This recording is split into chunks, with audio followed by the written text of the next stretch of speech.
Good morning વિદ્યાર્થી મિત્રો, શ્રી કન્યા પ્રાથમિક વિદ્યાલયમાં આપ સૌનું હાર્દિક સ્વાગત છે. ધોરણ 7 વિષય વિજ્ઞાન એમાંનું ચેપ્ટર નંબર 11 અને લેક્ચર નંબર 2.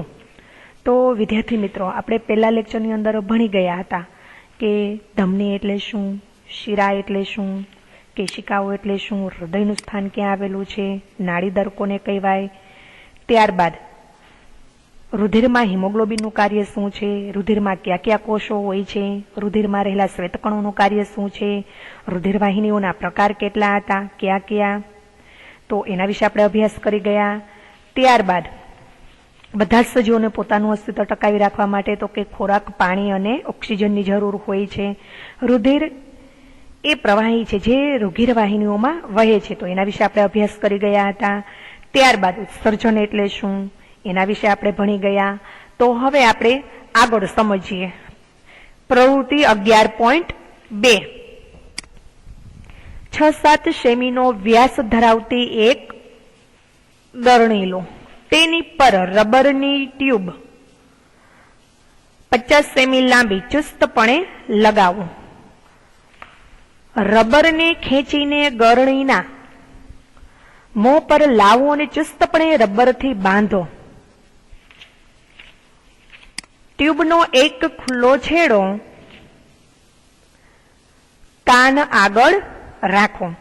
તો 6-7 સેમીનો વ્યાસ ધરાવતી એક ગરણી તમને લેવાનું કહ્યું છે. ત્યારબાદ તેની પર રબરની ટ્યુબ ચુસ્તપણે લગાવો અને રબરને ખેંચીને ગરણીના મોં પર લાવો અને ચુસ્તપણે રબરથી ત્યારબાદ તેને શું કહેવાનું કહ્યું છે, તો કે બાંધો. હવે ટ્યુબનો એક ખુલ્લો છેડો કાન આગળ રાખો.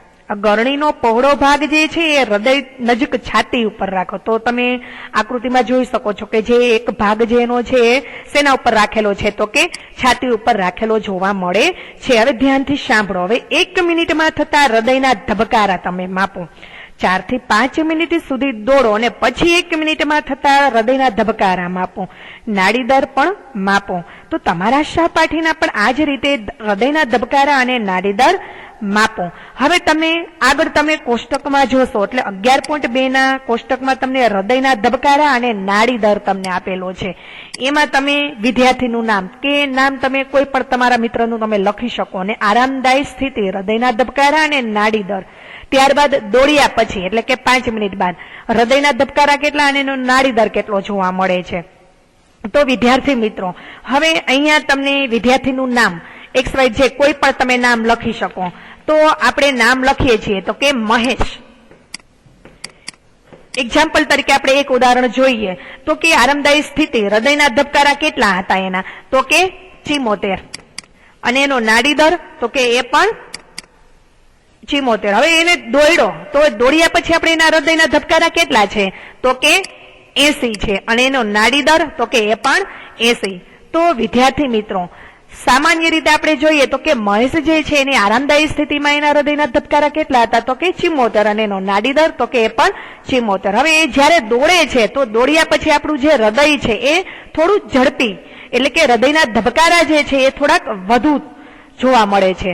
તો જ્યારે આરામદાયી સ્થિતિ હતી ત્યારે એના હૃદયના ધબકારા 74 હતા અને જ્યારે દોડ્યો ત્યાર પછી એના હૃદયના ધબકારા જ્યારે માપવામાં આવે છે તો કેટલા જોવા મળે છે, તો કે 80.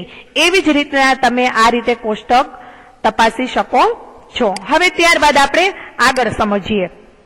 હવે તમને કહ્યું છે કે જે ગરણીનો પહોળો ભાગ જે છે હૃદય નજીક છાતી ઉપર રાખો અને ધ્યાનથી તમે સાંભળો. તમે નિયમિત થડકાર સંભળાય છે તો આ અવાજ હૃદયના ધબકારાનો છે. શેનો અવાજ છે, તો કે હૃદયના ધબકારાનો. 1 મિનિટમાં તમારું હૃદય કેટલી વાર ધબકે છે, 4-5 મિનિટ દોડીને ફરીથી તમે ધબકારા ગણો એટલે તમને અવલોકન કરશો એટલે તરત જ તમને ખ્યાલ આવી જશે, જે આપણે આગળ કોષ્ટકમાં સમજીએ. હવે તમારા પોતાના અને તમારા મિત્રના નાડીદર અને હૃદયના ધબકારા આરામદાયી અને દોડ્યા પછીની સ્થિતિમાં કોષ્ટક 11.2 માં નોંધો. તમને હૃદયના ધબકારા અને નાડીદરમાં કઈ સંબંધ લાગે છે? હૃદયનો દરેક ધબકાર એ ધમનીમાં થડકાર સર્જે છે અને 1 મિનિટમાં થતા થડકારા એ હૃદયના ધબકારાનો દર સૂચવે છે. હૃદયના બધા ખંડોમાં તાલબંધ ધબકારા અને રુધિરનું પરિવહન અને શરીરના જુદા જુદા ભાગોમાં દ્રવ્યોના વહનનું નિયમન દર્શાવે છે. હવે એ બુજો વિચારે છે કે શું વાદળી અને જળવ્યાળ પણ રુધિર ધરાવે છે? તો વાદળી અને જળવ્યાળ જેવા પ્રાણીઓ પરિવહન તંત્ર ધરાવતા નથી. તેઓ જે પાણીમાં વસવાટ કરે છે તે પાણી ખોરાક અને ઓક્સિજનનો શરીરમાં પ્રવેશ કરાવે છે. આ પાણી જ ઉત્સર્ગ દ્રવ્યો અને કાર્બન ડાયોક્સાઇડને શરીરમાંથી બહાર લઈ જાય છે. આથી આવા પ્રાણીઓને રુધિર જેવા પરિવહન પ્રવાહીની જરૂરિયાત નથી. તો ચાલો હવે આપણે કાર્બન ડાયોક્સાઇડ સિવાયના ઉત્સર્ગ દ્રવ્યો કેવી રીતે ઉત્સર્જન પામે છે તે જોઈએ. તો હવે 11.2 માં આપણે જોઈએ કે પ્રાણીઓમાં ઉત્સર્જન. યાદ કરો, ઉશ્વાસ દરમિયાન ફેફસા દ્વારા કેવી રીતે કાર્બન ડાયોક્સાઇડ ઉત્સર્ગ દ્રવ્ય તરીકે નિકાલ પામે છે એ પણ યાદ કરો કે અપાચિત ખોરાક કેવી રીતે નિકાલ પામે છે. ચાલો હવે આપણે બીજા ઉત્સર્ગ દ્રવ્યો શરીરમાંથી કેવી રીતે નિકાલ પામે છે તે જોઈએ. તમને આશ્ચર્ય થશે કે આ બિનજરૂરી દ્રવ્યો ક્યાંથી આવે છે. હવે જ્યારે આપણા કોષો કાર્ય કરે છે ત્યારે કેટલાક નકામા જે પદાર્થો છે મુક્ત થાય છે. તે કેવા હોય છે? તો કે તે ઝેરી હોય છે અને તેથી તે શરીરમાંથી નિકાલ થવા ખૂબ જ જરૂરી છે. કોષો દ્વારા જે નકામા પદાર્થો ઉત્પન્ન થાય છે તેનો શરીરમાંથી નિકાલ કરવાની પ્રક્રિયાને આપણે શું કહેવામાં આવે છે? તો કે ઉત્સર્જન કહે છે. કોષો દ્વારા જે નકામા પદાર્થો ઉત્પન્ન થાય છે તેનો શરીરમાંથી નિકાલ થવાની પ્રક્રિયાને ઉત્સર્જન કહે છે. ઉત્સર્જન પ્રક્રિયા સાથે સંકળાયેલ વિવિધ ભાગો મળીને ઉત્સર્જન તંત્રની રચના કરે છે. ઉત્સર્જન પ્રક્રિયા સાથે સંકળાયેલ વિવિધ ભાગો મળીને ઉત્સર્જન તંત્રની રચના કરે છે. હવે ત્યારબાદ આપણે આગળનો પોઈન્ટ સમજીએ. મનુષ્યમાં ઉત્સર્જન તંત્ર. રુધિરમાં રહેલા નકામા પદાર્થોનો શરીરમાંથી નિકાલ થવો જોઈએ. એ કેવી રીતે શક્ય બને છે? અહીં રુધિરના ગાળણની પ્રક્રિયા જરૂરી છે. મૂત્રપિંડની રુધિર કેશિકાઓ દ્વારા કાર્ય થાય છે. જ્યારે રુધિર બે મૂત્રપિંડ સુધી પહોંચે છે ત્યારે તેમાં ઉપયોગી અને નુકસાનકારક બંને પ્રકારના પદાર્થો જોવા મળે છે. ઉપયોગી પદાર્થોનું રુધિરમાં ફરીથી શોષણ થાય છે. પાણીમાં દ્રાવ્ય નકામો કચરો મૂત્ર સ્વરૂપે નિકાલ પામે છે. મૂત્રપિંડમાંથી મૂત્ર એ નળી જેવી મૂત્રવાહિનીઓ દ્વારા મૂત્રાશયમાં જાય છે. હવે તમને અહીંયા આકૃતિ આપેલી છે વિદ્યાર્થી મિત્રો, તો આપણે આકૃતિ જોઈએ. આકૃતિ 11.4 માં તમને મનુષ્યનું ઉત્સર્જન તંત્ર આપેલું છે. એમાં તમને મૂત્રપિંડ, મૂત્રવાહિની, મૂત્રાશય અને મૂત્રમાર્ગ આપેલા છે. હવે આકૃતિમાં આપણે જોઈએ તો કે જે મૂત્રપિંડ છે એ બે છે. તે વાલના દાણા આકારના છે. મૂત્રપિંડમાં રુધિરના ગાળપણની પ્રક્રિયા થાય છે. મૂત્રપિંડની રુધિર કેશિકાઓ દ્વારા કાર્ય થાય છે. જ્યારે રુધિર મૂત્રપિંડના સંખ્ય ઉત્સર્ગ એકમોમાં પહોંચે છે ત્યારે તેમાં ઉપયોગી અને નુકસાનકારક બંને પ્રકારના પદાર્થો જોવા મળે છે. ઉપયોગી પદાર્થોનું રુધિરમાં ફરીથી શોષણ થાય છે. તો પાણીમાં દ્રાવ્ય નકામો કચરો જે છે એ મૂત્ર સ્વરૂપે શું થાય છે? તો કે નિર્માણ પામે છે. હવે ત્યારબાદ આપણે જોઈએ તો કે મૂત્રવાહિની. હવે આ મૂત્રવાહિની જે છે એમાં મૂત્રપિંડમાં છૂટો પડેલો મૂત્ર સ્વરૂપે નકામો જે કચરો છે મૂત્રવાહિની દ્વારા વહન પામી મૂત્રાશયમાં આવે છે. ત્યારબાદ આપણે જોઈએ મૂત્રાશય. મૂત્રાશય એક પ્રકારની કોથળી છે જેમાં મૂત્રનો સંગ્રહ થાય છે. અમુક પ્રમાણમાં મૂત્ર એકઠું થતા તેની કુદરતી હાજત લાગે છે. ત્યારબાદ આપણે જોઈએ મૂત્રમાર્ગ. મૂત્રાશયમાંથી મૂત્રમાર્ગમાંથી મૂત્ર છિદ્ર દ્વારા બહાર કાઢવામાં આવે છે. તો આ આકૃતિ 11.6 માં આપણે મનુષ્યમાં ઉત્સર્જન તંત્ર છે એના વિશે આપણે સમજ્યા. હવે આ તમને કહ્યું છે કે મૂત્રાશયમાં જાય છે તે મૂત્રાશયમાં સંગ્રહાય છે અને મૂત્રમાંથી જ્યારે મૂત્રપિંડ દ્વારા જ્યારે બહાર નીકળે છે ત્યારે મૂત્રપિંડ, મૂત્રવાહિની, મૂત્રાશય અને મૂત્રમાર્ગ ઉત્સર્જનની રચના કરે છે.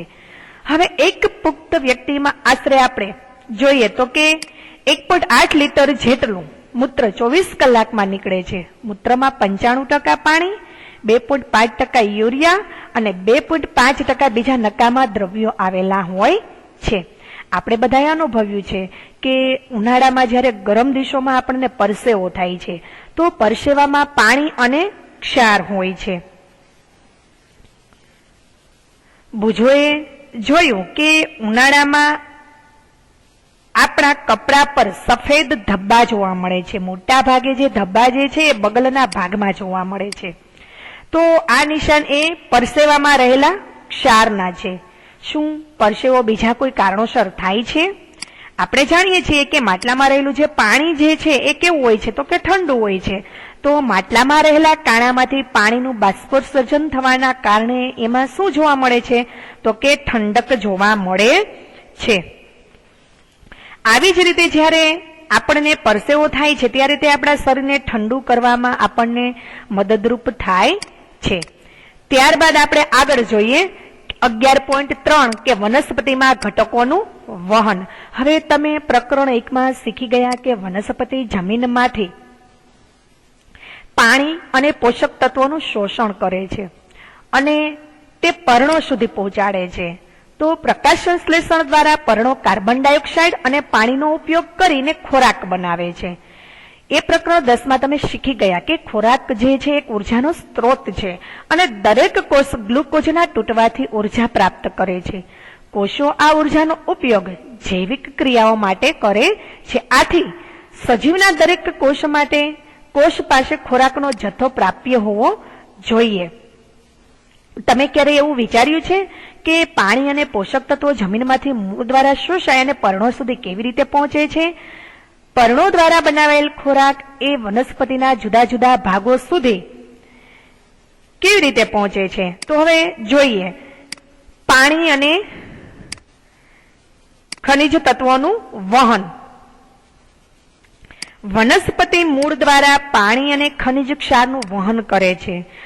મૂળ રોમ ધરાવે છે. મૂળ રોમ એ પાણી અને પાણીના દ્રવ્ય ખનિજ ક્ષારોના શોષણ માટે મૂળની સપાટીમાં શું કરે છે? તો કે વધારો કરે છે. જમીનમાં કણો વચ્ચે રહેલું જે પાણી જે છે એ મૂળ રોમના સંપર્કમાં હોય છે.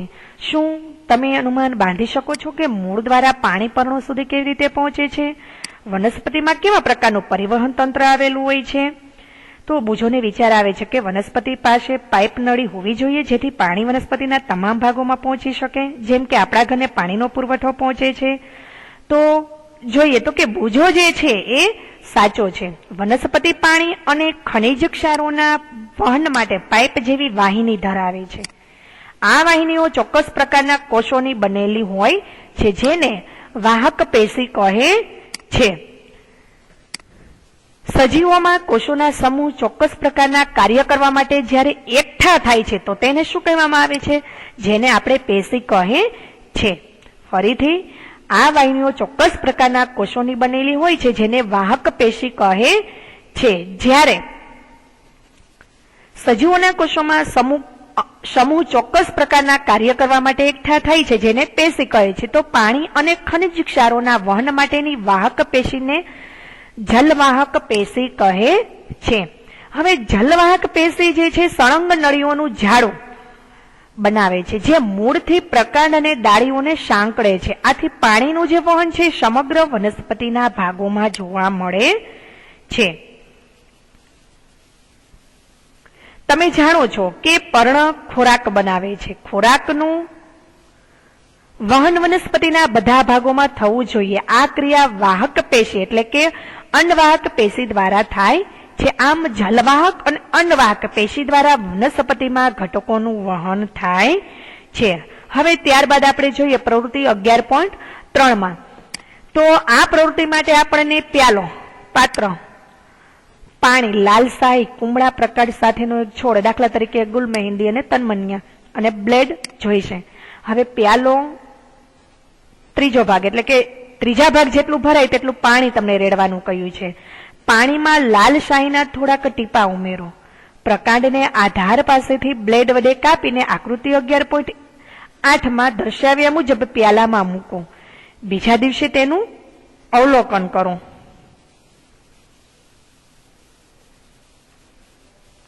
હવે તમે આકૃતિ 11.8 માં રંગીન પાણીમાં મૂકેલું પ્રકાંડ તમે જોઈ શકો છો. તો એ જે પ્રકાંડ જે છે એમાં બીમાં પાણી પ્રકાંડમાં ઉપર ચડે છે અને સીમાં પ્રકાંડના ખુલ્લા છેડાનું વિવર્ધિત ચિત્ર જોવા તમને મળે છે. શું છોડનો કોઈ પણ ભાગ લાલ રંગનો દેખાય છે? જો હા, તો તમને શું લાગે છે કે આ રંગ ત્યાં કઈ રીતે પહોંચ્યો છે? તમને પ્રકાંડ વચ્ચેથી કાપો અને પ્રકાંડની અંદર પણ લાલ રંગ જુઓ. આ પ્રવૃત્તિ ઉપરથી આપણે જોયું કે પ્રકાંડમાં પાણી ઉપર ચડે છે. બીજા શબ્દોમાં પ્રકાંડ પાણીનું વહન કરે છે. લાલ શાહીની જેમ જ પાણીમાં ઓગળેલા ખનિજ તત્વો પણ પ્રકાંડમાં પાણીની સાથે ઉપર ચડે છે. પ્રકાંડમાં રહેલી સાંકડી નલિકાઓ દ્વારા પાણી અને ખનિજ તત્વો વનસ્પતિની શાખાઓ સાથે જોડાયેલા પર્ણો અને અન્ય ભાગ તરફ જાય છે.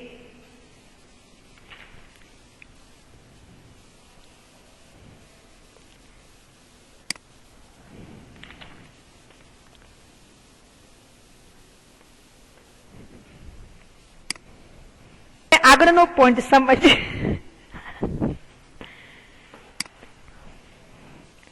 બાષ્પોત્સર્જન.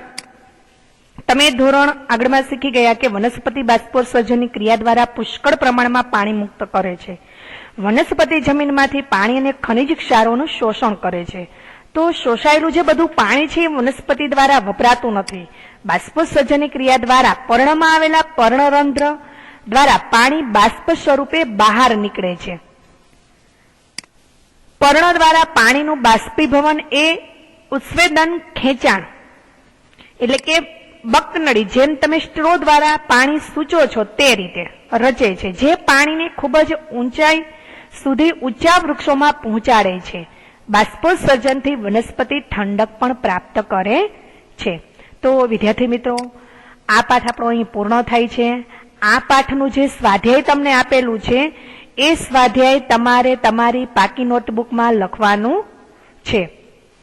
ફરીથી પાઠ 11 નું જે સ્વાધ્યાય છે એ આખું સ્વાધ્યાય તમારે તમારી પાકી નોટબુકમાં લખવાનું છે.